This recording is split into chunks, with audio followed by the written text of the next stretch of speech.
तो आज का वीडियो जो है इंटीग्रेशन में, जो डेफिनेट इंटीग्रेशन है, डेफिनेट इंटीग्रेशन में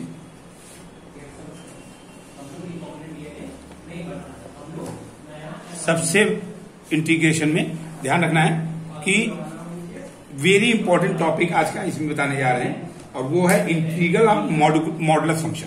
इंटीग्रल्स ऑफ या integrals of modulus function.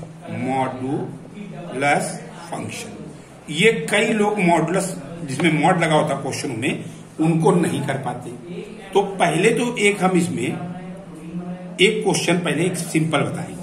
Simple बताने के बाद 2-3 क्वेश्चन हम और आज एक्सप्लेन करेंगे जो आपके बुक से रिलेटेड होंगे। और कई लोगों को ये नहीं समझ में आता कि इस फंक्शन को किस तरह से हमको डिफाइन करना चाहिए।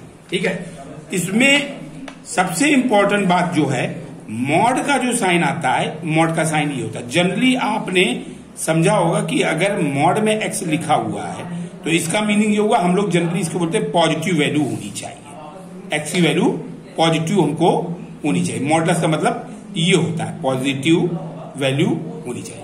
तो पॉजिटिव वैल्यू का मतलब ये होगा कि अगर ये प्लस का साइन दे रहा है तो जनरल वे पे हम लोग ये अभी तक समझे। लेकिन जो इंटीग्रेशन के पार्ट में इस तरह के क्वेश्चनों को कैसे करते हैं, जरा एक छोटा सा एग्जांपल। जैसे हमने कहा इंटीग्रेशन ऑफ -1 से 2 मॉड एक्स dx है। अभी तो ये हम एक एग्जांपल लेके आपको क्लियर कर रहे हैं, लेकिन उसके बाद हम बुक के क्वेश्चन भी आपको इसमें एक्सप्लेन करेंगे, तो आपको पता लगेगा कैसे करना। जब भी ये ऐसा क्वेश्चन मॉड के टर्म में दिया जाए तो इसको सबसे पहले नेगेटिव वैल्यू और पॉजिटिव वैल्यू दोनों के टर्म में इस फंक्शन को डिफाइन करना होता है। तो आप पहले इस फंक्शन को डिफाइन करो। तो ये भी फेयर वर्क ही है आपको। आप लिख दो मॉड एक्स बराबर, पहले इसको डिफाइन करो। 2 पार्ट में आपने डिफाइन किया। जैसे ये नेगेटिव कब होगा, लिमिट आपकी थी -1 से 2 तक। आप चेक करो, -1 से 2 तक में अगर हम आते हैं तो -1, 0, 1 और ये 2 यहां पर है। तो इसका मतलब ये दिखता है हमको कि यहां से यहां तक x की वैल्यू डालोगे तो आप 0 पाओगे, लेकिन 0 से 1 तक पॉजिटिव होगा। यहां से यहां तक x में वैल्यू आप डालोगे तो ये नेगेटिव आएगी, यानी ये वैल्यू नेगेटिव। यहां से यहां तक पॉजिटिव आएगी, यहां से यहां तक पॉजिटिव। क्यों पॉजिटिव क्यों आएगी? अगर आप x मॉड x को x मान लो तो जब आप -1 डालोगे तो -1 आएगा आंसर। लेकिन अगर आपने सपोज 1 डाली वैल्यू, 0 से 1 के बीच में कोई भी वैल्यू आप डालते हो, 1 तक आते हो, 2 तक आते हो, तो x की जगह आप कोई वैल्यू डालते हो तो प्लस की 2 आएगी या प्लस की 1 आएगी। इसका दोनों का मतलब एक ही समझ में आ रहा हमको कि हम अगर इसको डिफाइन करेंगे तो इसी टर्म के हिसाब से अगर डिफाइन करें तो क्या होगा, x नेगेटिव तब होगा जब x की वैल्यू -1 से छोटी हो, बड़ी हो जाए, और 0 से छोटी, यानी इन दोनों के बीच में लिमिट इसकी नेगेटिव आएगी। -1 से बड़ी और x से छोटी, x से यानी एक तो चीज आपने ये डिफाइन कर दी इस बात के लिए। अब दूसरी बात, पॉजिटिव कब आई? पॉजिटिव आ रही 0 से +2 के बीच में पॉजिटिव आ रही, यानी आप प्लस का x तब लिखोगे जब आपकी वैल्यू 1 से लेकर के, ये 0 से लेकर के 2 के बीच में डाली जाए, यानी कि 0 से बड़ी हो x और 2 से छोटी हो या 2 के बराबर, या हम यहां पे डेबिट डाल सकते हैं 0 के बड़ी या इक्वल हो और 2 से छोटी या 2 के बराबर। यहां पर ऊपर देखते हैं -1 के बराबर हो या -1 से बड़ी हो, यहां पे 0 हो या 0 से छोटी हो। दोनों केस में आपको इनइक्वलिटी में लेस देन इक्वल टू डालना है। अब आपको ये बात तो समझ में आ गई कि इसकी वैल्यू हमको 2 टर्म में कैसे डिफाइन करें। अब आप इसी को लिखने का तरीका याद देखिए। लिखने का तरीका क्या होगा, क्वेश्चन स्टार्ट किया आपने, अब आप क्वेश्चन करोगे तो इंटीग्रेशन आप चेक करो जरा। आपने डिफाइन किया था -1 से 0 के बीच में ये नेगेटिव आएगा। आप यहाँ लिमिट, ये लोअर लिमिट बोली जाएगी, लोअर लिमिट पहली वाली लोअर लिमिट बोली जाएगी ये वाली, और ग्रेटर देन वाली जो 0 है वो अपर लिमिट बोली जाएगी, ये अपर लिमिट 0 अपर लिमिट बोली जाएगी। सेम तरीके से इसमें भी ये लोअर लिमिट और ये अपर लिमिट। क्लियर है? तो अब इसके बीच में जो लिमिट डालोगे वो आएगी नेगेटिव, तो आप डालोगे -1 से 0 और माइनस का x dx डालोगे। क्लियर है यहां तक बात? अब दूसरी बात अगर देखते हैं, प्लस लगा दो, इंटीग्रेशन। अब आपको यहां डिफाइन कर रखा है 0 से 2 के बीच में पॉजिटिव आ रहा है, यानी 0 से 2 के बीच में प्लस का x डालो और dx डालो। यहां तक हमें लगता है सबको समझ में आया हो। अब इसके बाद जो है, अगर हम इसी बात को ऐसे करें, सॉल्व करें, तो -x का डिफरेंस इंटीग्रेशन सबको मालूम है, माइनस लगा दो, ये माइनस यहां से बाहर लगा देना, कोई प्रॉब्लम नहीं, माइनस हटा दो, माइनस आ गया, क्या आ जाएगा x टू दी पावर, ये साइन लगा दोगे और लिमिट लिखोगे -1 से 0 और x का डिफरेंस x²/2 आएगा, थोड़ा बड़ा लगा देते हैं, 2 आएगा। तो यहां पर इसको लिखने का तरीका अभी हम दूसरा भी बताएंगे। यहां पहले -1 से 0 ये डाल दी और ये प्लस का आएगा x²/2 और ये लिमिट डाली और 0 से 2 आ गया। क्लियर है? अब यहां पर देखो, ये 2 कांस्टेंट नंबर, क्या है 2 कांस्टेंट नंबर को हमेशा बाहर लिख देना चाहिए, सिर्फ x के टर्म को अंदर लिखना चाहिए, x के टर्म। तो अब हम यहां पे क्या लिख सकते हैं, इस जगह पे हम लिख सकते हैं -1/2 और ब्रैकेट के अंदर x² और लिमिट -1 से 0। यहां पर 1/2 x² 0 से 2 तक। क्लियर है?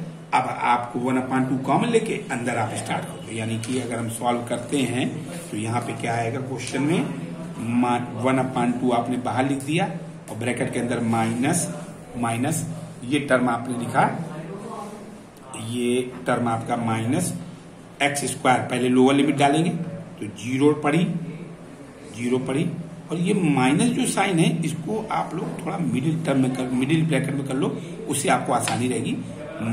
ये ब्रैकेट आपका मिडिल टर्म वाला ब्रैकेट आपने लगा दिया है, मिडिल वाला, और ये आपने वैल्यू डाली 0 का स्क्वायर -1 का स्क्वायर। ये एक ब्रैकेट में हो गया आपका काम। दूसरे ब्रैकेट में स्टार्ट करेंगे तो दूसरे ब्रैकेट में ये वैल्यू आएगी +1/2, इसमें भी था, इसमें भी ब्रैकेट आप लगा दो मिडिल टर्म, कोई प्रॉब्लम नहीं। और यहाँ पे जो लिमिट है वो 0 से 2 डालेंगे, 0 से 2 डालोगे तो x की जगह 0 और -2 का स्क्वायर। अब आप देखो पूरे में 1/2 तो कॉमन था, अंदर वाले ब्रैकेट सॉल्व करो तो ये 0 हो जाएगा, माइनस प्लस हो जाएगा, -1 का स्क्वायर +1 आएगा, यानी यहाँ पे आएगा माइनस और माइनस प्लस हो गया और -1 का स्क्वायर 1 हो गया। यहाँ पे है प्लस लगा हुआ, लेकिन ब्रैकेट के अंदर देख रहे हैं ब्रैकेट 0 स्क्वायर है और 1/2 बाहर था, ये इसका टर्म था और इसके टर्म में 1/2, 2 का स्क्वायर 4 हो जाएगा, लेकिन ये माइनस का आएगा, क्या आएगा माइनस का। ब्रैकेट बड़ा बार लगा दो, कोई दिक्कत नहीं। ये आपके पास आ गया 1/2 पूरे में कॉमन, तो अंदर आ जाएगा 1 प्लस -4, यानी ये वैल्यू आई 1/2 इंटू -3। आंसर आपका -3/, यानी इसका आंसर आपका जो आना चाहिए वो -1/3 लेकिन यहाँ पर मैं एक चीज और देख रहे हैं कि ये 1/2 जो था ये आपने कैंसिल किया है, तो ये आपका आएगा 2, कितना आ रहा है 2, ये पूरे में आएगा -2, यानी ये प्लस की वैल्यू आपने जो पुटअप की है। हाँ, यहाँ पर आप यहाँ पे ध्यान दो जरा, ये कैलकुलेशन मिस्टेक हुई है। अपर लिमिट 2 थी, तो पहले मुझे 2 डालना चाहिए था, ये अपर लिमिट 2 पड़ेगी और लोअर लिमिट 0 ये पड़ेगी, यानी 2 का स्क्वायर, यहाँ पर मिस्टेक है 1/2 और ये आपके पास आ जाएगा 2 का स्क्वायर 4 और 0 खत्म हो गया, यहाँ से आपने कट किया तो ये आपका आ जाएगा 2, ठीक है। यानी आपके पास जो बचा है वो जल्द से करो, ये 1/2 अलग है +2 अलग है, यानी एलसीएम लिया आपने 5/2, ये आपका आंसर समझ में आ गया। यानी ये पूरी चीज जो आपको मैंने बताई है वो शुरुआत से आप देखोगे तो आपको यहाँ से मैंने समझाया, पहले आपको डिफाइन करना है मॉड के टर्म को डिफाइन करके इस तरह से नेगेटिव पार्ट क्या होगा, पॉजिटिव पार्ट क्या होगा, वो आपको डिफाइन हो गया। अब इसके बाद यहाँ पे हमने नेगेटिव पार्ट की अलग लिमिट डाली है और पॉजिटिव पार्ट की अलग डाली है और दोनों को सॉल्व कर दिया इंटीग्रेशन करके, तो ये आपके पास पूरी वैल्यू जो निकल के आएगी वो ये वैल्यू। क्लियर हो गया बच्चों? हैं अब नेक्स्ट क्वेश्चन हम आपको बताने जा रहे हैं। नेक्स्ट क्वेश्चन देखो, नेक्स्ट क्वेश्चन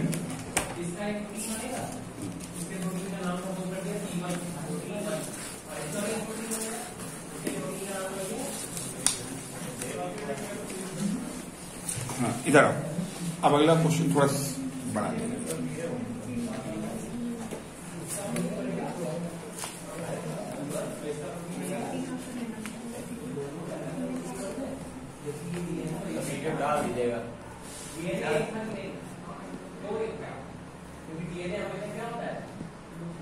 अगर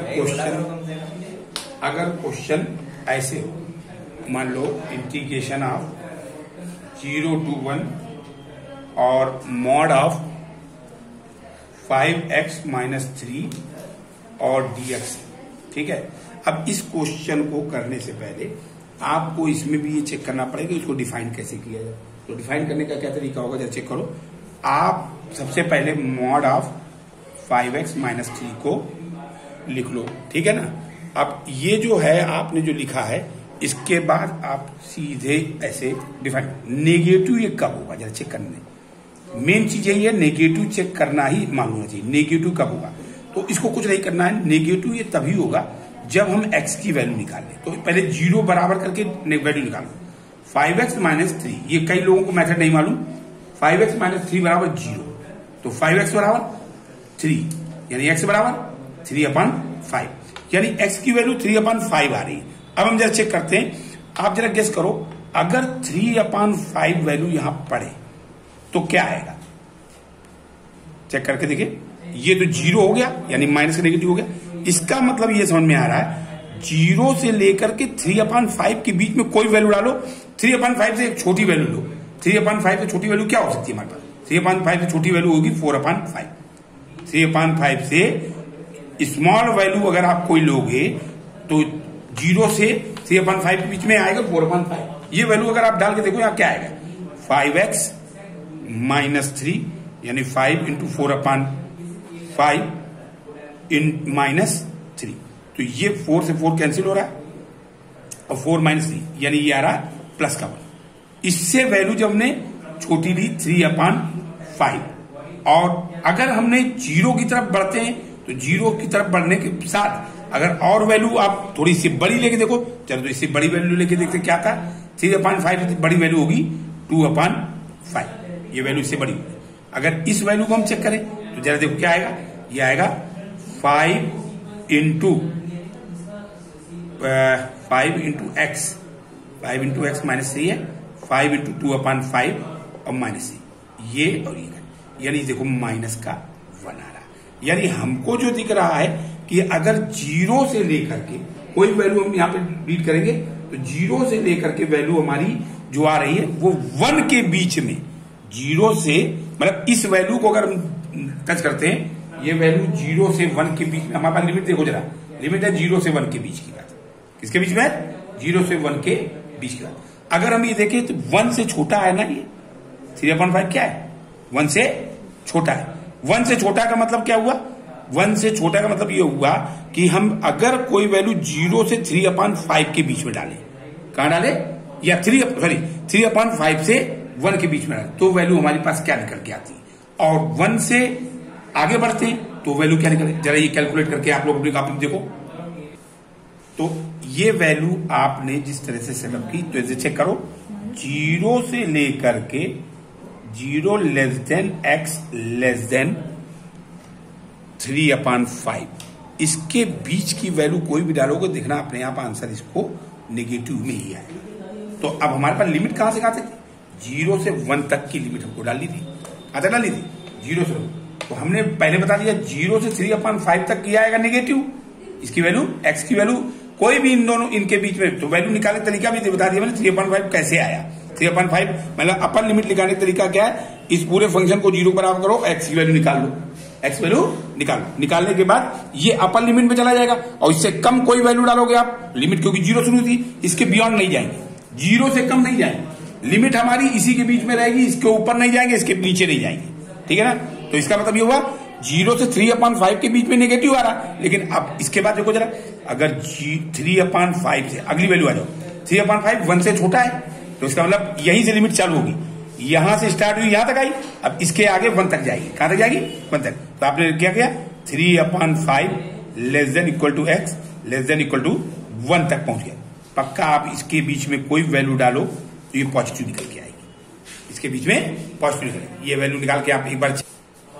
तो कई लोग इस बात पे कंफ्यूज होंगे कि इसके बीच की वैल्यू कैसे डाल, तो इसकी बीच की वैल्यू निकालने का तरीका क्या? 5 का तुम 3 में डिवाइड कर दो, 5 का डिवाइड आप 3 में कर दो, पॉइंट लगाया और ये आपने 0 बढ़ाया, 5 6 जा 30 यानी 0.6, इसका मतलब होता है 0.6 और 1 के बीच में कोई वैल्यू लो तो 0.6 से आगे बढ़ो तो 0.7 आएगा या 0.8 आएगा या 0.9 आएगा।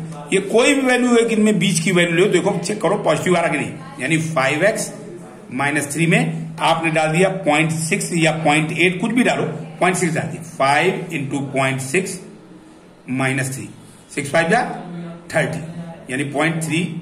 अब यहां पे 0 दिखा, तो आप 0 देके कंफ्यूज मत होना, इसके आगे वाली लगा के देख लो, 0.7 डाल दो, 0.7 डालो तो क्या आएगा? 5.7 - 3, 7 5 जा 35, 3.5 - 3 यानी 0.5 प्लस का आया। ये प्लस का बता रहा है कि वैल्यू पॉजिटिव है इसके बीच में, 3/5 से लेकर 1 के बीच में। क्लियर है? ये बात सबको मालूम होनी चाहिए कि हमको अगर किसी को इसकी फ्रैक्शनल पार्ट में अगर कोई चीज आ रही है तो आप डिवाइड करके फ्रैक्शन को पहले ऐसे कर लिया करो, ऐसे। अब इसके आगे सबको मालूम 0.6 के बाद 0.7 आएगा, 0.8 आएगा, 0.9 आएगा, फिर 1 आएगा। इसके बीच की कोई वैल्यू डालो, प्लस माइनस आना चाहिए। इससे छोटी वैल्यू होगी 0.5 0.4, ये वैल्यू छोटी थी, ये इनके बीच में बिलोंग करेगी, इसमें कोई वैल्यू डालो, 0.4 डाल के देखो आप, 0.4 डालो तो -5 हटा दोगी, 5 × 0.4 - 3, तो ये वैल्यू अगर सॉल्व करते हैं तो 5 4 जा 20 होता है, माने 2 - 3 बराबर माइनस आ गया, इसका मतलब ये नेगेटिव होगा। आप ऐसे कर सकते हो।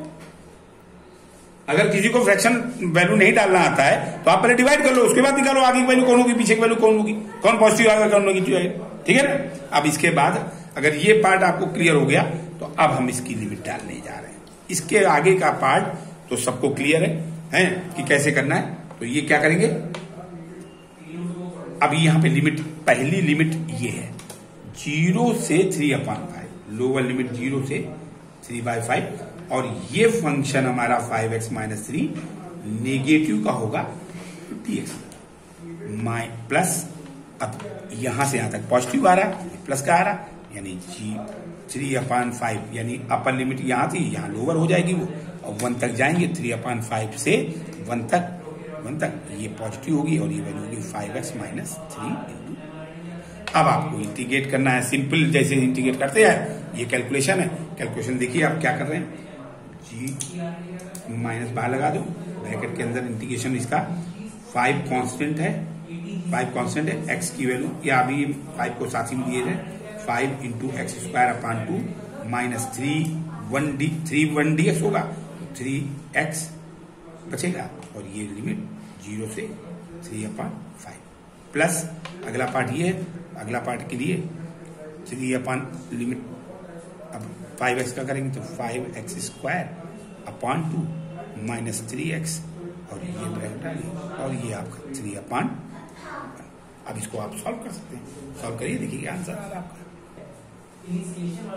तो ये हम आगे सॉल्व कर रहे हैं, माइनस, पहले अपर लिमिट डालेंगे, 5/2 ऐसे है, पूरे में अपर लिमिट पहले डाल देंगे, तो x की जगह पे 3/5 का होल स्क्वायर, ये पड़ गया आपके x की वैल्यू, और 5/2 मैंने पहले लिख दिया, माइनस लोअर लिमिट मतलब अपर लिमिट में ही 3 × 3/5, ये हो गया आपका अपर लिमिट। अब माइनस में कुछ करने की जरूरत नहीं है, क्योंकि ये 0 पड़ेगा तो ये भी 0 हो जाएगा, और ये 0 पड़ेगा तो ये भी 0 हो जाएगा, तो कोई फर्क नहीं पड़ता है। आप इसको ऐसे ही करें। और दूसरे वाले पार्ट में हो, दूसरे वाले पार्ट में अपर लिमिट 1/5/2 1 पड़ेगी तो 1 ही रहेगा, और 3 1 पड़ा 1 रहा, माइनस का जब पड़ेगा माइनस का, तो माइनस का 5/2 और 3/5 पड़ेगा, तो 3/5 का होल स्क्वायर, और ये आपका चूंकि ब्रैकेट लगा होगा तो अपर लिमिट पूरे में पड़ेगी पहले, तो अपर लिमिट मैंने पूरी डाल दी। अब लोअर लिमिट डालेंगे तो लोअर लिमिट जब पड़ेगी तो पहले यहाँ डाला, लोअर लिमिट 3/5 और माइनस में 3 इंटू 3/5 ये आ गई। अब इसको आपको सॉल्व करना है। यह आ जाएगा माइनस का 5/2 और 9/25, ये आ जाएगा माइनस 9/5, ये एक ब्रैकेट में कर लीजिए, और प्लस दूसरे ब्रैकेट में 5/2 -3, और ये माइनस का लगा हुआ है तो ये आ जाएगा 5/2 इंटू 3 9/25, और माइनस का माइनस में प्लस हो जाएगा, ये 9/5। अब आप इसको सॉल्व करेंगे तो ये आ जाएगा माइनस का 5/2, ये कट कर दीजिए, 5 5 या 25 यानी 9/10।